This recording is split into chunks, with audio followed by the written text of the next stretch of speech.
The Climb Toward Hope by Rebecca Medina Stewart. Original music by Taylor Pownell. I stood at the foot of the stage praying for people after church one recent Sunday morning. One encounter stayed with me long after the service had ended. I sensed God wanted me to pay attention to what He was showing me. She couldn't have been older than her late 20s, but exhaustion had settled into her face in a way that made her seem much older. My heart instantly ached for her. All I wanted was to hold her, really. I politely waved her over. She stood before me with a nervous smile as she struggled to get the words out.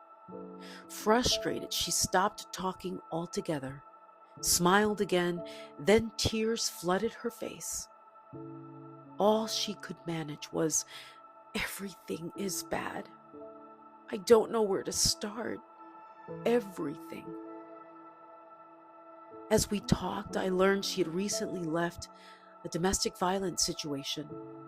I was relieved that she had escaped. While she could only see the mountain before her, I could already see the possibility of a new beginning. Mountain-sized fears, shame, and uncertainty blocked her view of better days ahead. The brokenness and hopelessness she felt was present in every tear that made its way down her lovely face.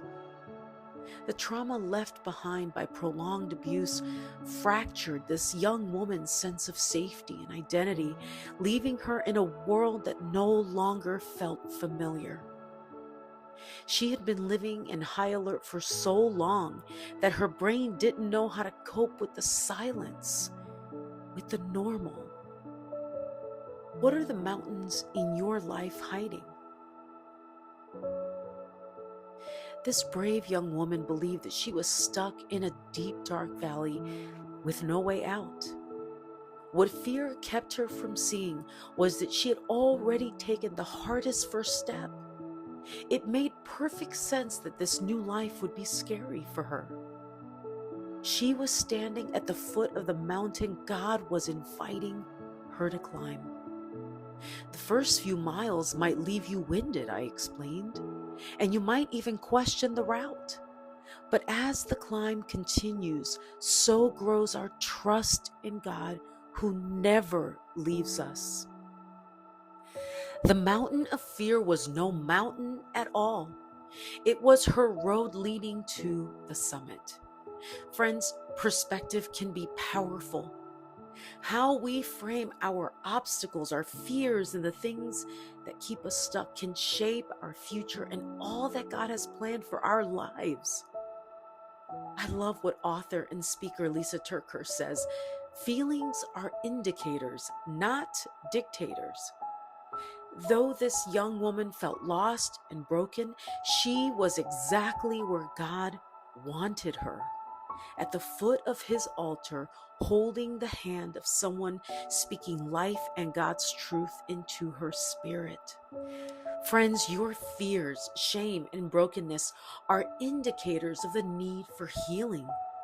Those indicators should move us to action in our healing journeys. Some of us need a therapist or a support group. Others need to choose forgiveness.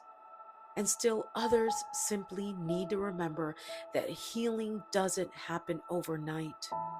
Rebuilding our lives and our sense of security takes time. In other words, buckle up for the climb ahead.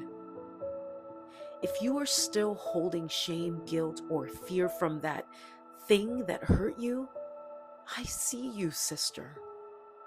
I know what it feels like, and I'm asking you to hold on for one more day, one more minute. Allow Christ to continue His holy work of transformation in your life, and you will reach the mountaintop. Beloved, the summit and its glorious views don't mean life will never be painful again. They remind us that God gives us moments of beauty, moments of peace and perspective along the journey. The valleys will come again, They always do. But the next time, you won't walk into them alone. Jesus, who faithfully brought you to the summit once, will walk beside you every step of the way. Being confident of this, that he who began a good work in you will carry it on to completion until the day of Christ Jesus. Philippians 1:6. Thanks be to God.